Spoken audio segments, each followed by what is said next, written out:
it's going to be 22, and your power play multiplier is 2. It's going to be a very hot 4th of July, mid to upper 90s. Heat index up to around 105. Dry for now, but then we do have those rain chances increasing this weekend. I'll have all those details coming up. Right now on News Channel 6 at 11, 4th of July celebrations are underway in the CSRA. We'll take you to Fort Eisenhower for their Independence Day event. Also ahead, millions of people are hitting the road for the holiday weekend. We've got to look at prices at the pump. And the push for Mental Health Day for Augusta City workers has been denied. We'll tell you why as your news at 11 starts now. Live from Television Park, this is WJBF News Channel 6 at 11. Good evening, everyone. I'm Jenny Montgomery. Thanks so much for joining us. Coverage you can count on begins as Independence Day celebrations got off to their traditional early start at Fort Eisenhower tonight. Our Isabella Moody has been there all evening enjoying the fun. She's live now with more. Isabella? Yes, Jenny, this evening has been full of fun and celebration here at the fort, and the fireworks just ended. Organizers has been going through the last 2 weeks, finishing the final details, expecting 20 to 25,000 people here in attendance. People are just now starting to leave because the fireworks show started a little later due to technical difficulties from the band earlier in the day. But that did not stop the crowd from enjoying the reason for the holiday. At Fort Eisenhower, Isabella Moody, WJBF News Channel 6. Back to you, Jenny. All right, Isabella, thank you. Construction projects in downtown Augusta could mean a hassle. We have a full list of July 4th events downtown on our website, WJBF.com. Time now for a first check of the forecast. For that, we turn to meteorologist Jenna Petracci. Well, it was a very hot day, made it back to those low to mid 90s, and it's still a very warm night. Nice and dry outside as we take a look at our Terry Lambert Hyundai Skyview cam outside the station. No rainfall today. We made it to a high of 93, putting us close to our average of 94, and our low this morning was in the upper 60s. Right now, we're sitting in the upper 70s, the low 80s, 80 degrees exactly in Evans, 79 in Allendale, 81 in Louisville and Augusta, Gibson 82, and 80 degrees in Lincolnton. The dew points are very high this evening, all the way up to 77 in Sylvania. That is some very muggy air. A little bit lower up towards the northeast, 68 in Saluda, 69 in Edgefield. But nonetheless, a very typical warm and muggy July night. Winds coming in from the southeast, 9 miles per hour in Aiken, 5 in Barnwell, 6 in Augusta, so a little bit breezy. And we also have this stalled frontal boundary still. We've been watching this over the past couple of days, and that's why we have those split dew points to an extent. High pressure to the north, trying to bring in that drier air, and that stalled front to the south, bringing in the moisture. But most of that rain is all the way down in Florida, keeping the two-state mostly dry. Mostly dry again for our 4th of July, 20% chance of rain, so no worries when it comes to any of your plans. We're good to go. Then as we go into Friday and the weekend, those rain chances are going up, 30% Friday, and then 60% on Saturday. Temperatures staying in the mid to upper 90s. Coming up, I'll have a look at the 10-day forecast, so stay with us, but back to you, Jenny. All right, Jenna, thanks. New tonight, the Lewis Blanchard for Burke County Sheriff campaign has released a reminder for parents. South Carolina is making back-to-school shopping a little less expensive. The state's annual tax-free weekend is scheduled to begin Friday, August 2nd. It'll run through Sunday, August 4th for 72 hours. Eligible items, including computers, school supplies, clothing, shoes, and certain bed and bath items, can be purchased tax-free in-store or online. The Department of Commerce is awarding $45 million in federal funding to South Carolina and Georgia for its tech hub. The goal is to improve the clean energy supply chain for SC Nexus. The company works in partnership with the State Department of Commerce, the U.S. Army Cyber Center of Excellence, and the U.S. Army Cyber Command, both at Fort Eisenhower. The Savannah River National Lab is getting nearly $10 million. The money will be used to establish a cyber testing range. Coming up, Shepherd Blood Center is hoping for an influx of donors this holiday weekend. Now you can help with their latest initiative when your news at 11 continues. It's going to be a hot Independence Day. That heat index is rising. Little to no rain in the forecast for now, but then as we go into the weekend, some pretty high rain chances. All those details after the break. I have some exciting news. Full of life. The Viper 6 Skyview Network, sponsored by Terry Lambert Hyundai. Now, your most accurate forecast with WJBF Live Viper 6. Welcome back and good Wednesday evening. It's dry and warm outside. Here's a look at our Terry Lambert Hyundai Skyview Cam over at Washington Road. We're sitting at 81 degrees, feeling like 84, a muggy night with a south wind coming in at 6 miles per hour. And across the CSRA, we're sitting in the upper 70s through low 80s. 81 in Sparta, 80 in Lincoln, 82 in Saluda, Bamberg at 80 exactly, 79 in Allendale, and 81 still in Swainsboro. Satellite and radar showing some cloud cover and showers and storms down in Florida, all ahead of this boundary here, but up towards our area, we do have high pressure in control for the most part, so we're staying pretty dry over the next couple of days. We're still watching Hurricane Beryl, and that is impacting Jamaica and headed towards the Cayman Islands now as a strong Category 4 storm. Winds are at 130 miles per hour, and it's going to weaken a little bit as it heads towards Mexico. Eventually, we'll move across the Yucatan Peninsula as a Category 1. That'll weaken it down to a tropical storm, and then once it moves into the warm waters of the Gulf of Mexico, will regain that strength and should be making landfall as a Category 1 again, somewhere between northern Mexico and southwestern Texas. For us tomorrow, it's going to be a hot 4th of July, 96 is your high, 20% chance of rain, so overall, mostly dry and partly cloudy day.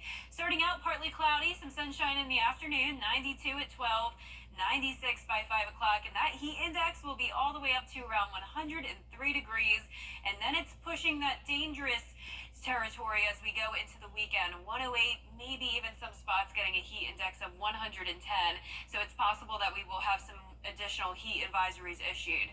For tomorrow morning, we'll have clouds around with that stationary front eventually fizzling away.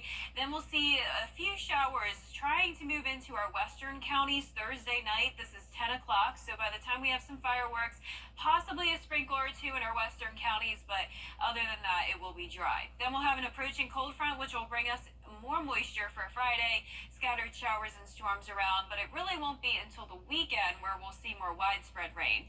Notice on Friday, it's very isolated to scattered still, so nothing very heavy coming down, nothing widespread, and there's no threat of severe weather throughout the day on Friday.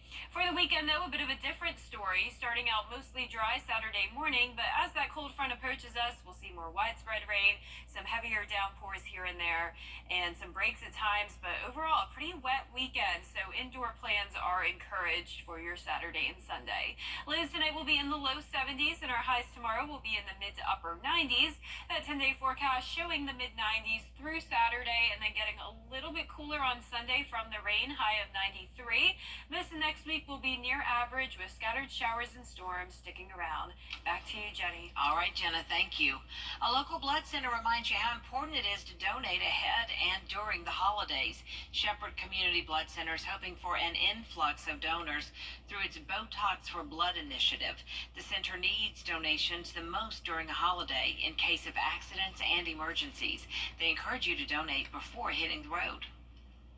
Unfortunately, that does create a burden for blood products. You know, a lot of those treatments come with blood products. So, you know, that's where we see an increase as well. So we're so lucky that we have, you know, wonderful healthcare facilities and doctors and that trauma center over at Wellstar. But those doctors are relying on blood products to do their jobs. And if those blood products aren't available, they can't treat those trauma patients. The blood center will be closed Thursday for the holiday, but it will reopen Friday and stay open through the weekend if you want to donate. Still ahead, low-wage workers could soon see a boost in their paycheck if they work overtime. More on President Biden's executive action. The coverage you can count on continues. First, the winning numbers in tonight's South Carolina Lottery Pick 3, 800. And the Big 4 winning numbers, 3754, Fireball 8.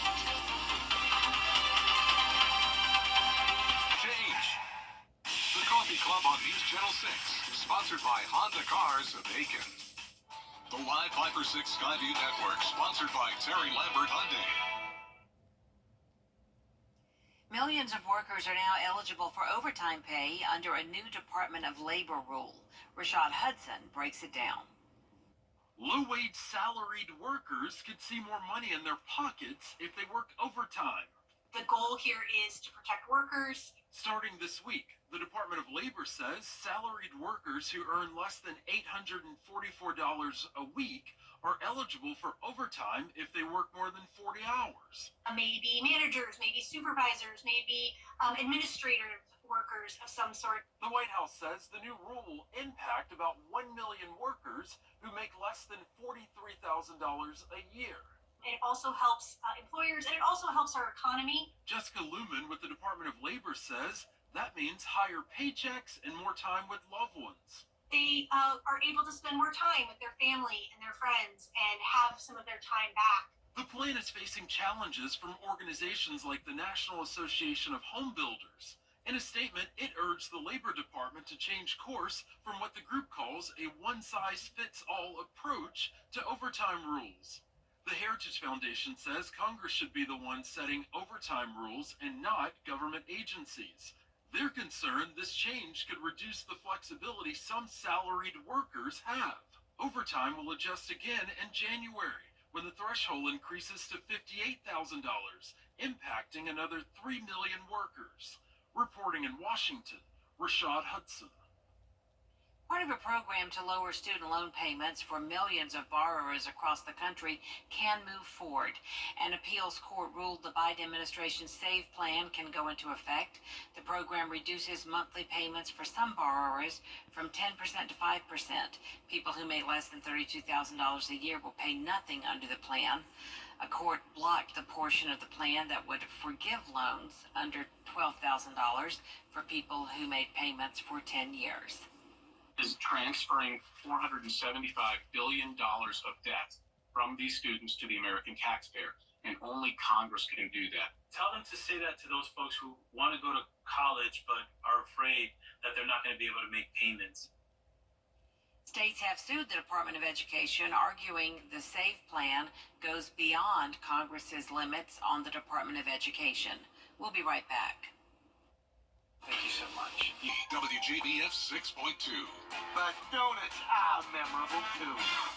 You and me, with our best of friends, and we'll stay together till the end. For years, Freddie the Forecaster has been a true friend to our community. We're the best of friends. Enter to win your very own Freddie bobblehead today at WJBF.com. Sponsored by Alpha Insurance. Weather headlines on News Channel 6. Brought to you by Hickson Roofing. The News Channel 6 mobile app is now even better. Download it today. Now, WJBF sports coverage you can count on. It's a very exciting time for the USC Aiken Pacers Athletic Department with new facilities on the way. News Channel 6 Sports Director Brendan Robertson stopped by campus for more details.